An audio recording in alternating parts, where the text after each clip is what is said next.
ሻሎም ጤና ይስጥልኝ የተቀደሳችሁ የእስራኤል ማህበረሰብ በሙሉ ዛሬም እንደተለመደው በየሳምንቱ የምናስተላልፍላችሁን የኦሪት ትምህርት ዘን ቀርበናል። ያው እንደምታስተውሱት ባለፉት ሳምንታት ኦሪት ሸባት ወይም ደግሞ የሰንበት ብርሃን የሚል ትምህርት ከጀመርን ሳምንታት አልፈዋል እና ዛሬም በዛታችን ይሄን የሸባትን ስነ ስርዓት በመቀጠል ስለ ክሪያት ሰፈር ቶራ ወይም ደግሞ የኦሪት ትምህርት የኦሪት አነባብ ስነ ስርዓትና ደንቦችን ስለዚህ ባጭሩ መተንተንና መዘርዘር ሞክራለሁ በዛታችን እና ተከታተሉን። ትምህርቱን ሰምታችሁ ሌላ በታስተላልፉ ትልቅ ሚጽዋ ነው እና ዛሬ እንዳልነው መናገር እንፈልገው ኢልኾት ክሪያት ሰፈር ቶራ ወይም ደግሞ የቶራ ያነባበብ ስርዓትና ደንብ ይሆናል እና እንደምታውቁት እንግዲህ ኦሪታችን እግዚአብሔር አምላክ ለሕዝበ እስራኤል ቶራን ከሰጠ ጀምሮ የሕዝበ እስራኤል ያለ ኦሪት መኖር አይችልም እና ዋና የሕዝበ እስራኤል ህልውና ዋና የሕዝበ እስራኤል ህይወት ነፍስ ምንድነው?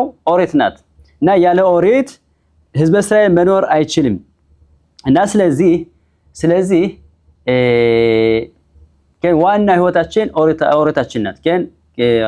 ሊቃውንቶቻችን እንደሚሉት አንድ አሳ ከውሃ ወጥቶ መኖር እንደማይችል አንድ አሳ ከውሃ የምታወጡት ከሆነ ወዲያው የሚሞት ልክ እንደዚሁ ሕዝበ እስራኤልም ከቶራ የሚርቅ ከሆነ ቶራ የማይማር ከሆነ ወዲያው ህይወቱ አይጠብቅም እና ዋናው ህይወት የሕዝበ እስራኤል ህይወት እንደ ሕዝበ እስራኤል እንደ ይሁዲ ለመኖር ካስፈልገው ወደ ኦሪት መቅረብ ያስፈልጋል፣ ቶራ መማር ያስፈልጋል እና ኦሪታችንም ህይወት ትባላለች። እጽ ኻይሚ ላማኻዝኪምባ ማለትም ኦሪታችን የህይወት ዛፍ ትባላለች። አንድ ሰው የሆነ ዛፍ ፍሬውን በልቶ ለዘላለም መኖር እንደሚችል ልክ እንደዚሁም ደግሞ ኦሪታችንም ቶራ የሚማር ሰው እግዚአብሔር አምላክ ህይወት ይሰጠዋል።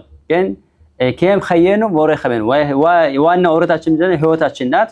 እንዲሁም ደግሞ ኦሬ ኸሜኑ የህይወታችን ርዝማት ምንድናት? ኦሪት ናት ይላል ንጉስ ሞሼ ረቤኑ እና ኦሪታችን ህይወታችን ናት። ስለዚህ ሞሼ ረቤኑ ይህንን ካየ በኋላ ይህን ስላየ ቢያንስ በሳምንት 3 ጊዜ ኦሪት እንዲያነቡ ድንጋጌ አስተላለፈ። ሞሼ ራምባም እንደሚጽፈው ሞሼ ረቤኑ ትኬን ላይም ለእስራኤል ሸዩ ኮሪም በቶራ በረቢም በሸባት ובשני ובחמישי בשחרית כדי שלא ישהו 3 ימים בלא שמיעת תורה እና ሞሼ ረቤኑ ምን አደረገ? በየሳምንቱ በሳምንት 3 ጊዜ ሕዝበ እስራኤል ቶራ እንዲሰሙ ድንጋጌ አስተላለፈ እና ይህን ድንጋጌ ማለት ነው በሸባት ሸኸሪት በሸኒ ማለት ሰኞ እና ሐሙስ ጠዋት የሚነበበውን ድንጋጌ የደነገገው ማን ነው? ሞሼ ረቤኑ ነው።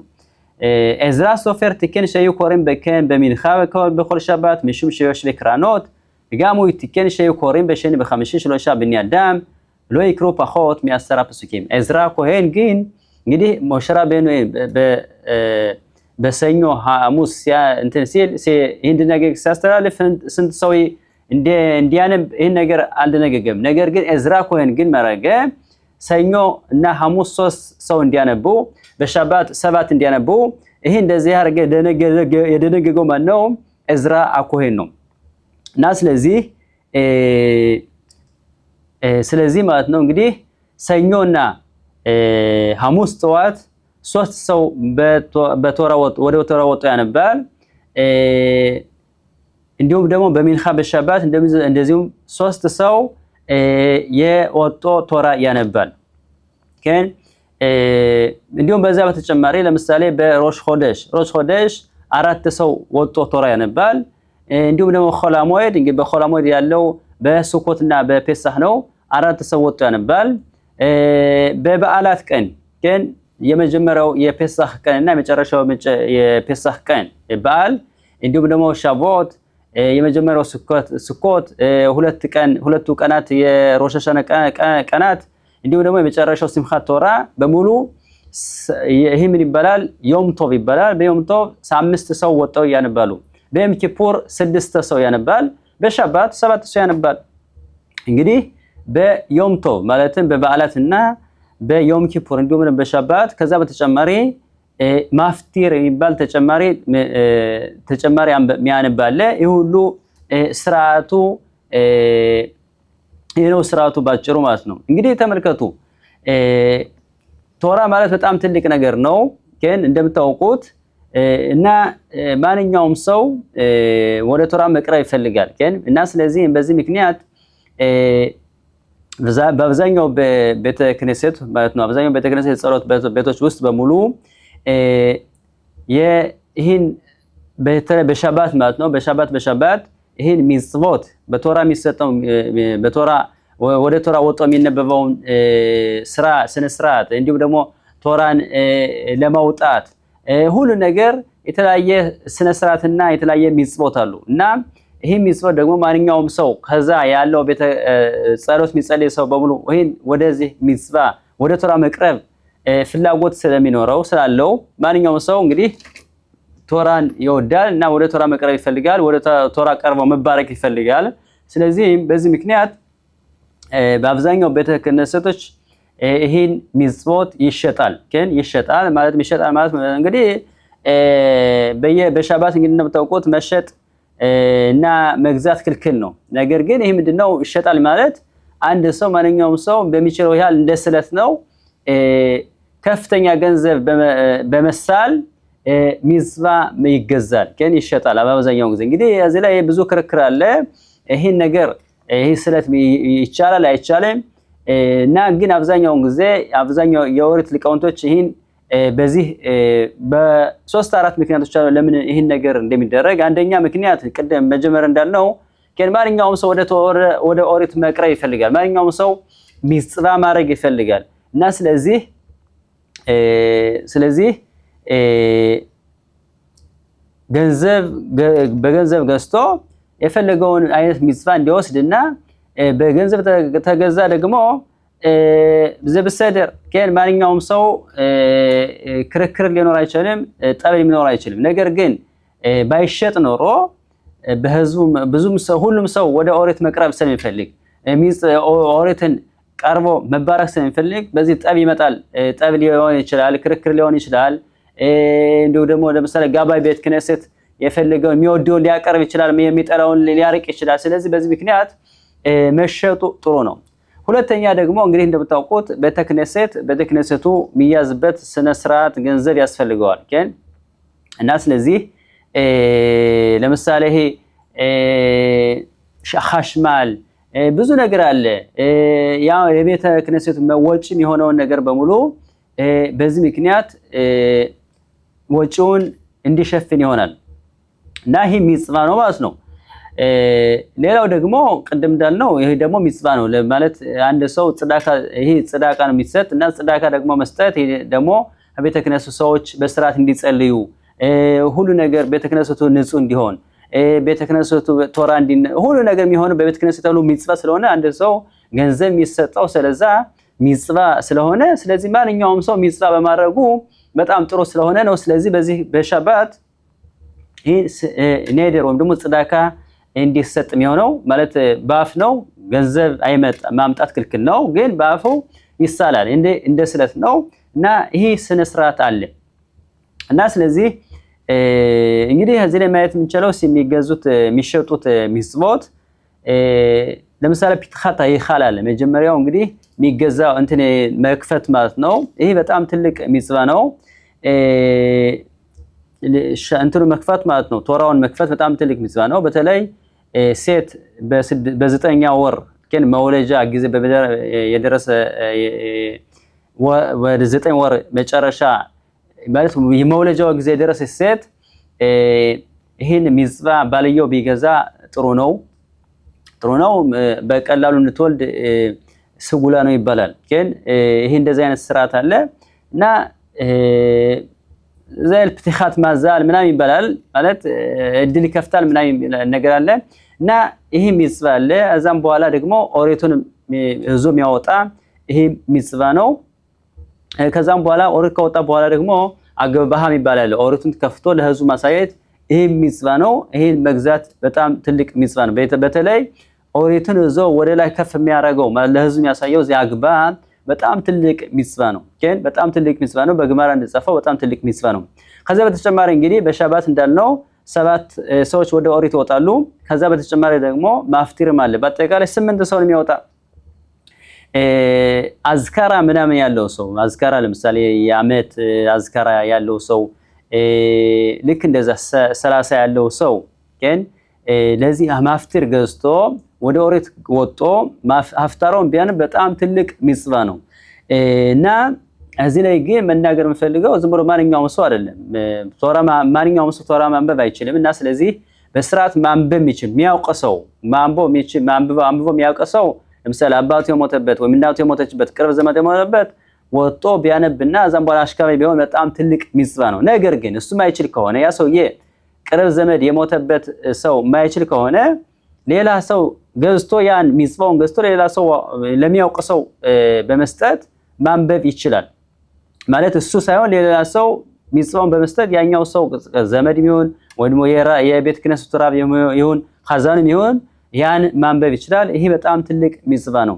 እንዲሁም ደግሞ ሰባተኛውም ካዲሽ ያለው ሚጽዋ ነው ይባላል። ግን ማፍጥር በጣም ከሰባተኛው የበለጠ ነው። ግን ሰባተኛውም ጥሩ ነው ይላሉ ሚሉ ሊቃውንቶች አሉ።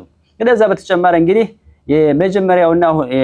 የመጀመሪያው አሊያ ርሾና ለኮሄን ነው የሚሰጥ። ኮሄን አሊያ ርሾና ኮሄን ነው። እንግዲህ ኮሄን ማለት እንግዲህ እንደምታውቁት የአሮን ዘሮች ናቸው እና ኮሄን ባሉት ቤተ መቅደስ በነበረበት ጊዜ ቤተ መቅደስ ገብተው ማገልገል የሚችሉ ዘሮች ናቸው እና ዛሬ ቤተ መቅደስ የለንም እና ስለዚህ ቢሆንም ግን ለኪዳሽቶ እነሱን የመቀደስ ስርዓት የኦሪት ትእዛዝ አለ። በኦሪት ዘሌዋውያን ፓራሻት አይሞር እንደተጻፈው ለኪዳሽቶ ማለት እነሱን ቀደስ ተብሎ ስለታዘዘ ስለዚህ ኮሄን ካለ ቤተ ክህነት ውስጥ መጀመሪያ ወደ ኦሪት የሚወጣ ኮሄን ነው። ከዛም በኋላ ሌዊ ካለ ሌዊ ዘር ያለው ደግሞ ከዛ ካለ ሁለተኛ ይወጣል።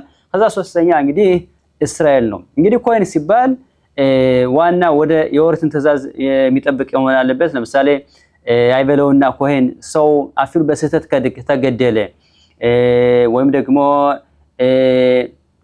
ሰው ማለት ይሁዲ ሰው ተገደለ ወይም ደግሞ በስህተት ማለት ነው ወይም ደግሞ የፈታች ሴት ያገባ ከሆነ ከን ይሄ ኮሄን ይሄን ክብር ላይ ይገባው ይችላል እና ቢሆንም ግን ብዙ ስርዓት አለው። ቢሆንም መጀመሪያ አንደኛ ኮሄን ይቀበላል፣ ሁለተኛ ሌዊ የዘር ያላቸው ይቀበላሉ፣ እዛም ይሄን ይወጣሉ። እዛም በኋላ ሶስተኛው ደግሞ ማንኛውም እስራኤል የሆነ ሰው ወደ ኦሪት ይቀበላል ማለት ነው። ግን ኮሄን ከሌለ ከቤተ ክህነት ኮሄን ከሌለ ማንኛውም ሰው እስራኤል የሆነ ሁሉ መውጣት ይችላል፣ ወደ ኦሪት መውጣት ይችላል። ስለዚህ ኮሄን ከሌለ ቤተ ክህነቱ አንደኛውን፣ ሁለተኛ፣ ሶስተኛ፣ አራተኛ ሁሉን መሸጥ ይቻላል። ግን ሁሉን ሚጽዋ መሸጥ ይቻላል፣ ሁሉን ሚጽዋ መሸጥ ይቻላል። በአብዛኛው ጊዜ ሶስተኛውና ስድስተኛው ሚጽዋ በጣም ትልቅ ነው በማለት የሚናገሩ ሊቃውንቶች አሉ እና ግን ማንኛውም ሰው በተቻለ መጠን በወር አንድ ጊዜ ወደ ኦሪት ቢወጣ ጥሩ ነው።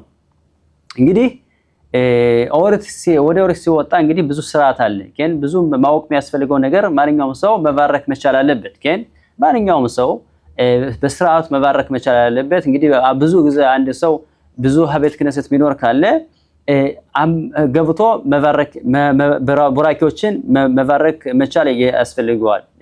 እንግዲህ እንዴት ነው ስርዓቱ? እንግዲህ ወደ ኦሪት ሲቀርብ መጀመሪያ ወደ ኦሪት የሚወጣው ሰው ግን ያን መጀመሪያ የሚነበብበትም ስራ እንትን ቦታ በጣሊቱ ጽጽት ወይም ደግሞ በዛ ነክቶ መሳም እዛም በኋላ ባሩኹ የታሸም በመወራኽ ከን ማለት ሲተረጎም የተባረከውን እግዚአብሔርን ባርኩ እንደማለት ነው። እዛም በኋላ ህዝቡን ባሩኽ አሸም በመወራኽ ለዓለም ባይድ ከን የተባረከው እግዚአብሔር ለዘላለም የተባረከ ይሁን በማለት ህዝቡ ይመልሳል። እዛም በኋላ ያ ሰውዬ እንደገና ባሩኽ አሸም በመወራኽ ይላል። እዛም በኋላ እንደገና ባሩኽ አታ አሸም ኤሎኬን መለኽ ዓለም አሸም በኸርባን ሚኩላሚ ምናታላን ኤትራቶ ባሩኽ አታ አሸም ነው ተናቶራ በማለት ይባርካል። ከዛም በኋላ ይሄ እንግዲህ ያው ኻዛኑ ያነበዋል ማለት ነው። እና ተመልከቱ እዚህ ላይ ትንሽ መተርጎም ፈልገው ባሩኽ አታ አሸም ኤሎኬን መለኽ አሸም በኸርባን ሚኩላሚ አሸም በኸርባን ማለት እግዚአብሔር አምላክ ምን ባረከው ምንድነው? እግዚአብሔር አምላክ ቶራን ሲሰጠን መጀመሪያ ህዝብ እስራኤል ከሁሉም ህዝብ መረጠ፣ ከሁሉም ህዝብ ለይቶ ወደደን። ስለዚህም እግዚአብሔር አምላክ ቶራ ሰጠን። እንግዲህ ቶራ መሰጠት በጣም ትልቅ ነገር ነው። እግዚአብሔር አምላክ ለህዝብ እስራኤል የሰጠው ዋናው ሚስጥሩን እውነተኛውን ቶራ እውነተኛውን ህግ ብዙ ጊዜ እንደተናገርነው እግዚአብሔር አምላክ ይህን ዓለም ይመራበት የሰማይና የምድርን እንዲሁም ደግሞ የመንፈሳዊና ሁሉን ዓለም ይመራበት በቶራ ነው እና እውነተኛው ህግ የተገለጸው ለማን ነው? ለህዝብ እስራኤል ነው። ስለዚህ መጀመሪያ ምን እንላለን? በውኻሽ አሸር በኸርባን ሚኮል አሚም እግዚአብሔር አምላክ ከሁሉም ህዝብ ስለመረጠን እግዚአብሔር አምላክ ቶራ ሰጠን እና ይህን ተባረከን በኋላ እንግዲህ ኦሪት ይነበባል።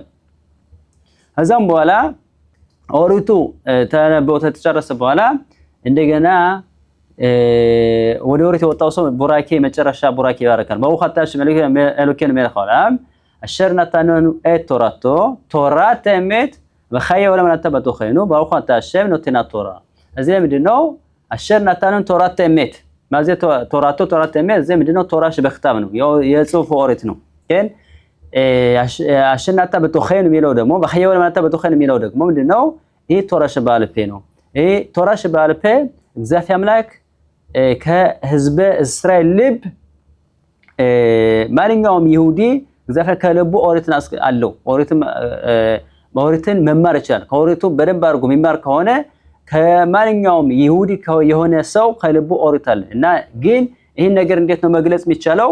እንዴት አድርገን ማወቅ የምንችለው? ስንማር በደንብ አድርገን ስንመራመር በጥልቅ ስንማር እግዚአብሔር አምላክ ከልባችን ያለውን ኦሪት ይገልጽልናል። ስለዚህ ነው በኸየ ወለም ናታበቶ ኸይኑ ማለትም እግዚአብሔር አምላክ ዘላለም ህይወት በህይወታችን በልባችን በእግዚአብሔር አምላክ ተክሏል። ይሄ ምንድነው? ቶራሽ ባልፔ ነው ወይም ደግሞ የቃሉ ኦሪት ነው እና ይሄን ይባረካል ማለት ነው እና ይሄን በደንብ አድርጎ ማንኛውም ሰው እነዚህን ቡራኬዎች መማር ያስፈልገዋል። 3-4 ጊዜ በደንብ አድርጎ ቢማረው በቀላሉ መባረክ ይቻላል እና የሚያነብ ሰው ከዛ የሚወጣው ሰው ኦሪት የሚወጣው ሰው በተቻለ መጠን በላኻሽ ቢያነበው በጣም አስፈላጊ ነው። ምክንያቱም በመጀመሪያ በግማራ እንድጻፈው በመጊላ እንደምናየው ከሆነ ድሮ ማንኛውም ሰው ወደ ኦሪት የሚወጣ ሰው ራሱ ወጥቶ ሁሉን ቶራ በቃል ልክ እንደ ኻዛ እንደሚያነበው ማንበብ ነበረበት።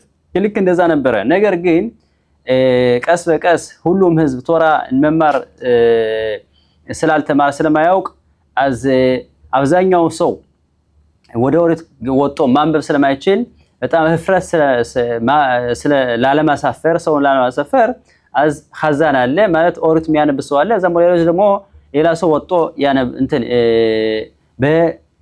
እንዲያነብ ማለት ነው እና ስለዚህ ያ ሰው ሲያነብ የሚያውቅ ሰው ሆነ ማንበብ የሚችል ከሆነ ማንበቡ በጣም ትልቅ ሚጽዋ ነው።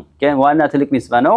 እንዲሁም አንዳንድ ቤተ ክህነቶች ከዛ ማንበብ የማይችል አፊሩ ትንሽ ማንበብ የማይችለውን ሰው የማያቀርቡ ሰዎች አሉ። ግን አብዛኛውን ጊዜ አብዛኛው ቤተ ክህነት በተለይ ቶራ ያልተማሩ አካባቢ ካሉበት ቤተ ክህነት ይህን በዚህ ማንኛውም ሰው እንዲወጣ ይፈቅዳሉ። ነገር ግን እዚህ ላይ ማለት የሚቻለው ቡራኬውን ግን በደንብ አድርጎ መማሩ በጣም አስፈላጊ ነው። ከዚህ በተጨማሪ እንግዲህ ማወቅ የሚያስፈልገው ነገር ምንድነው? የሚያነበው ሰው ኦሪት የሚያነብ ሰው ማንበብ ቀላል ነገር አይደለም። እንግዲህ እንደምታውቁት ኦሪቱ ወይም ደግሞ ቶራው ከዛ ምንም ነገር ነጥብ የለውም። የስርዓቱ በጣም ልዩ ነው። ያልተጻፈው ስርዓት በጣም ልዩ ነው። ኦሪት ማለት በጣም ጥልቅ በጣም ቅዱስ ዕቃ ነው። ቅዱስ ነገር ነው እና በጣም ብዙ ስርዓት አለው። ኦሪት ለመጻፍ ብዙ ስርዓት አለው፣ ብዙ ስነ ስርዓት አለው። በጣም ብዙ ደንቦችና ህጎች አሉ እና ስለዚህ ኦሪት የሚያነብ ሰው በደንብ አድርጎ ማንበብ መቻል አለበት፣ ማወቅ መቻል አለበት። ማንኛውም ሰው ወደ ኦሪት ማንበብ አይችልም። ማንኛውም ሰው ወደ ኦሪት ቀርቦ እንደማንኛውም ማንበብ አይችልም። ምክንያቱም እዛ ላይ ነጥብ የለውም፣ እዛ ላይ የተለያየ እንትን የለውም፣ ፒሱኪም የለውም፣ ማቆሚያ የለውም፣ ብዙ ስርዓት አለው እና ስለዚህ ያን ለማንበብ መጀመሪያ ምን ማድረግ ያስፈልገዋል? ሳምንት ብሎ በደንብ አድርጎ ማጥናት ያስፈልገዋል። እንግዲህ እንዴት ነው የሚሆነው? በኦሪት ሲነበብ ይህ ነገር ሲጠና እንዴት ነው? መጀመሪያ ኒኩዲም ያለው አለ ማለት በነጥብ ያለው አንድ በኩል አለ፣ በሌላ በኩል ደግሞ ነጥብ የሌለው አለ። በኦሪት እንደጻፈው ማለት ነው። ስለዚህ በደንብ አድርጎ ነጥቡን እያየ በደንብ አድርጎ ቃሉን ማንበብ ያስፈልገዋል።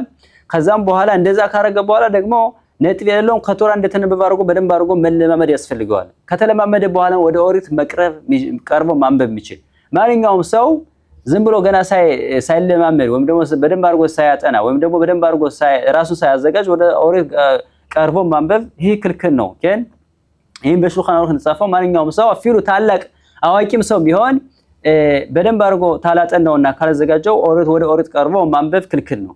እና ስለዚህ ማንኛውም ሰው ማለት ነው በቤተ ክህነት ያለው ሰው ጋባይት ቤተ ክህነት ምሰመም ከሆናችሁ በደንብ አድርጎ ይሄን በደንብ አድርጎ የተማረ ማንበብ የሚችል ስርዓቱን በደንብ አድርጎ በስርዓቱ ማጥናት በስርዓቱ ማንበብ የሚችል ኦሪት ማንበብ የሚችል ያን ሰው እንዲኖር ማድረግ ያስፈልጋል።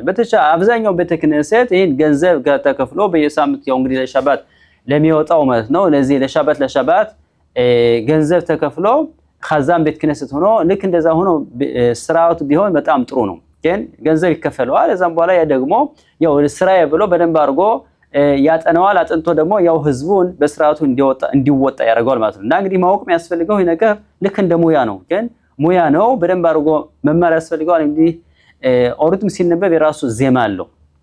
ግን ዜማ ማለት ወይም ደግሞ ኒጉን ወይም ደግሞ ተዓሚም ይባላል። ግን እንግዲህ አሁን ዛሬ የምናውቀው በዚህ በእስራኤል ሀገር አራት ታላላቅ ባህሎች አሉ፣ የዜማ ባህሎች አሉ። አሽከናዚዎች አሉ፣ የአሽከናዚ ዜማ አለ፣ የስፋራዲ ዜማ አለ፣ ይሄ የሩሻልሚ የሚባለው ነው።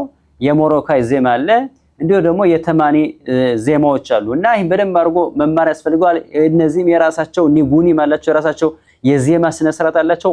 ቃሉ እንዴት እንደሚወጣ በደንብ አድርጎ ኒጉኑን በደንብ አድርጎ ማወቅ ያስፈልጋል። እና ይሄን ነገር ካልሆነ ግን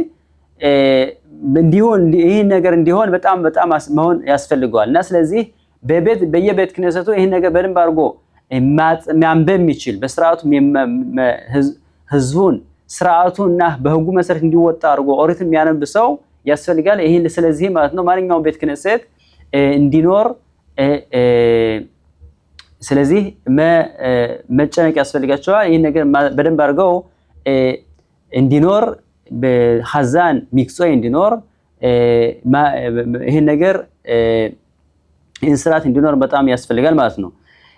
እና ስለዚህ ማንኛውም ሰው ኦሪት የሚያነብ ሰው ስርዓቱ እንግዲህ ሻባት ከመግባቱ በፊት ወይም ደግሞ ሻባትም ይሆናል ከኦሪት ከማንበቡ በፊት በደንብ አድርጎ ማዘጋጀትና በደንብ አድርጎ መማር ስርዓቱን በደንብ አድርጎ የት ላይ ማቆሚያው እንዴት እንደሆነ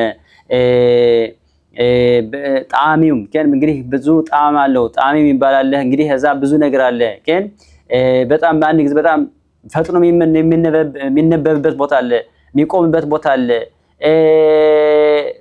አንዳንድ ጊዜ ድምፁ ከፍ የሚደረግበት ቦታ አለ። እና ይሄን በደንብ አድርጎ ማወቅ ያስፈልገዋል። እንግዲህ እንደምታውቁት ይሄ እንደ ሙያ ነው፣ በደንብ አድርጎ መማር ያስፈልገዋል ማለት ነው።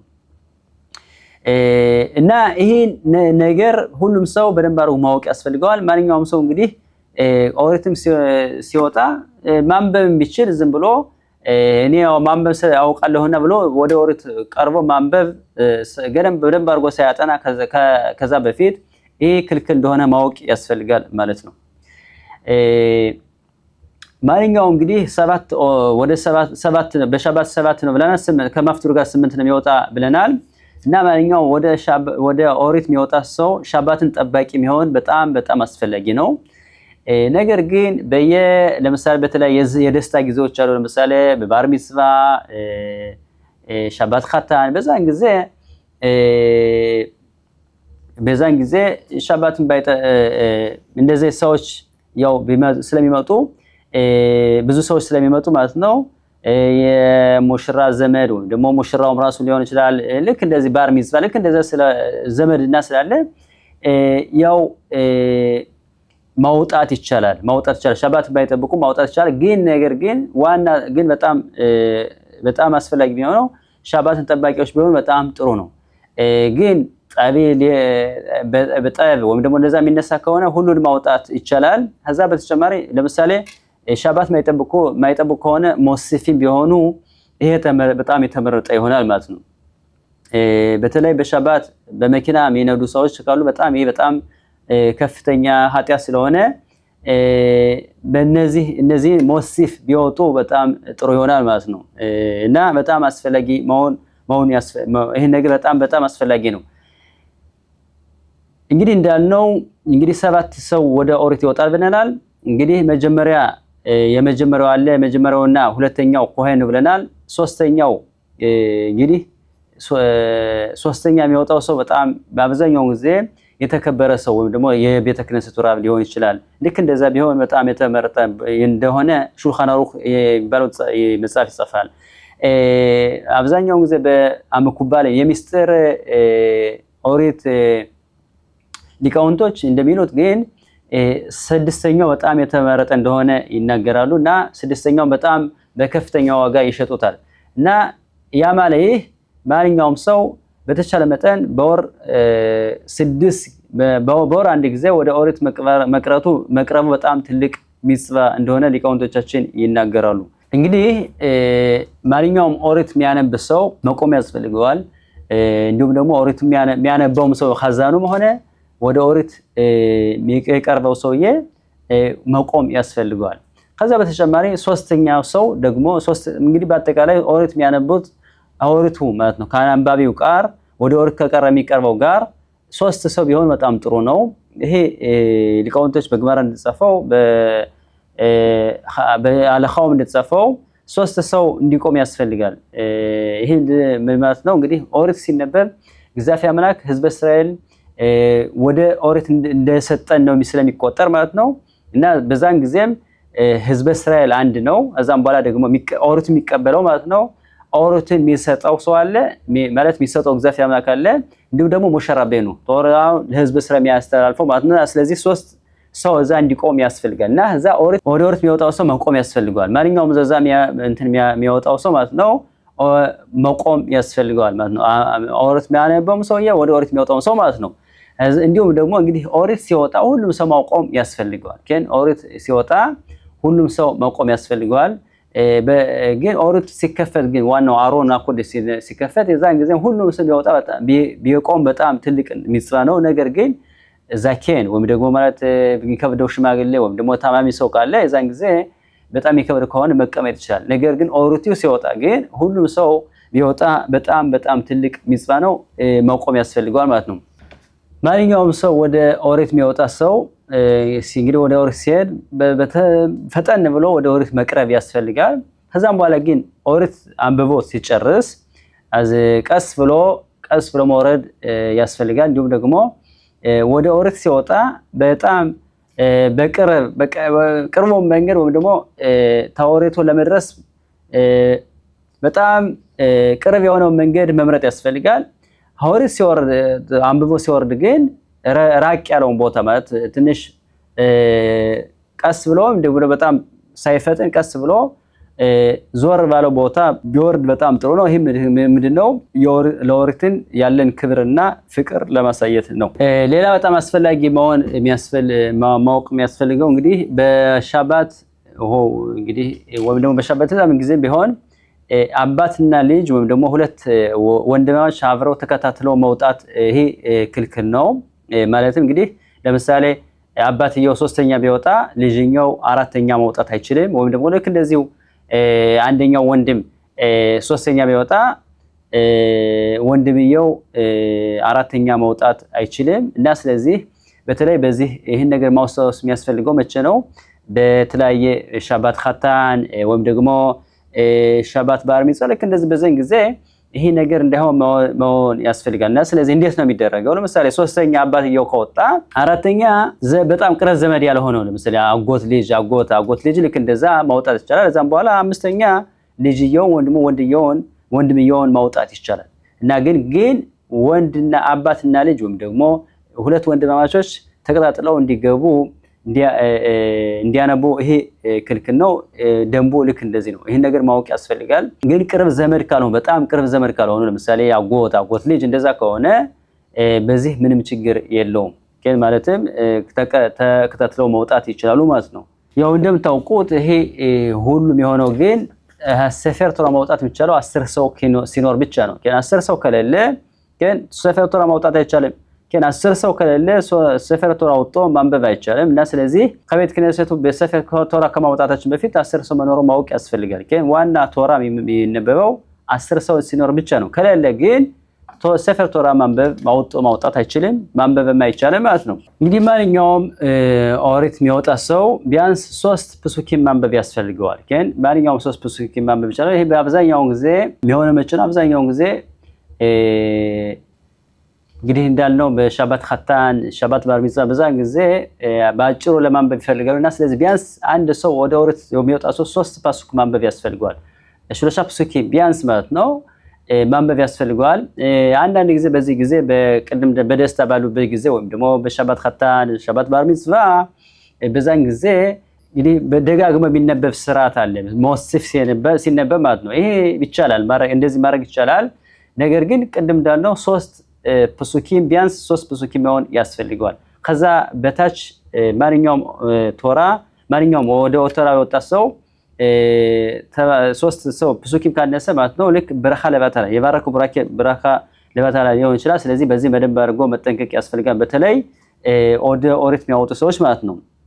እንግዲህ እዛ በተጨማሪ እንግዲህ ሚንሃግ እስራኤል ወደ ኦሪት የወጣውን ሰው መባረክ የተለያየ ቡራኬ መባረክ እንደሚያስፈልገውን ቡራኬ መባረክ ይሄ ሚንሃግ እስራኤል ነው እና ማንኛውም ሰው ጽዳካም ሰጠ ወደ ኦሪት የወጣ ሰው ሁሉን የመባረክ ስነ ስርዓት አለ። ይሄ ማንኛውም በአብዛኛው የይሁዲ በህብረተሰብ ያለ ባህል ነው፣ ያለ ደንብ ነው እና ያው እንግዲህ እንደምታውቁት ማንኛውም ሰው ወደ ቶራ ወጥቶ ስላነበበ ማንኛውም ሰው ቶራ የሚማር ሰው እግዚአብሔር አምላክ ይባርከዋል። ግን ዋና ቡራኬ ያለ ከቶራ ነው።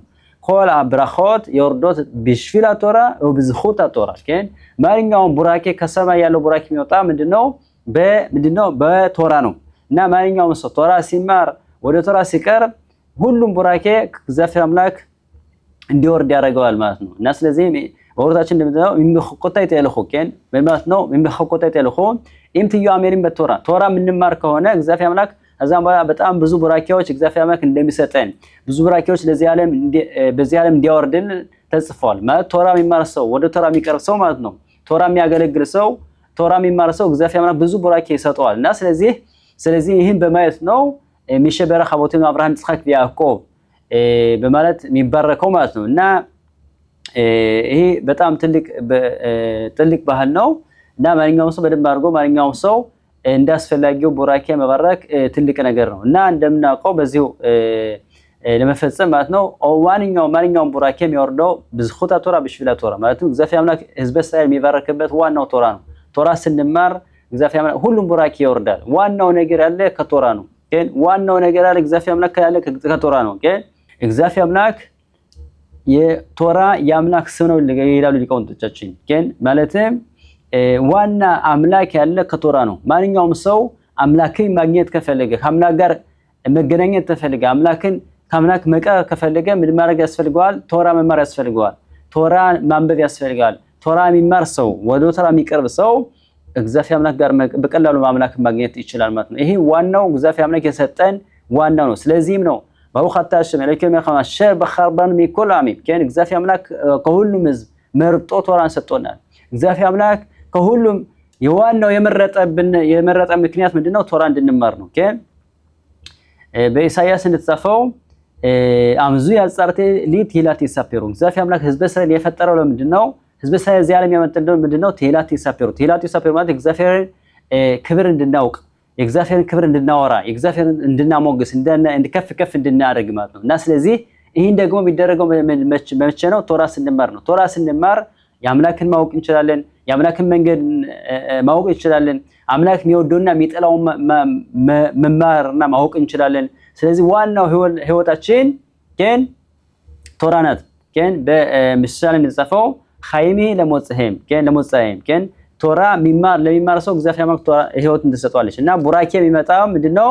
ከቶራ ነው። ግን እንዲሁም ደግሞ ዋና መልካም ነገር ያለው ከቶራ ነው። ግን ኪለካህ ተውታ እንዳትጥላኸም ቶራት ያልታዘቡ ማለት ሁሉም ነገር ቶራ መልካም ነገር የሚመጣው ከቶራ ነው። ሁሉም ነገር ያለው ከቶራ ነው እና ህይወታችን ሁሉ ቶራ ስለሆነ ሁሉም ቡራኬ የሚመጣው ከቶራ ነው እና በዚህም በዛት አሸም ዛሬ እንደመድመላን ተመረጣችንና በዛት አሸም በሚቀጥለው ሳምንት እስከምንገናኝ ደህና ቆዩ። አመሰግናለሁ ከነገር ስለቆያችሁ።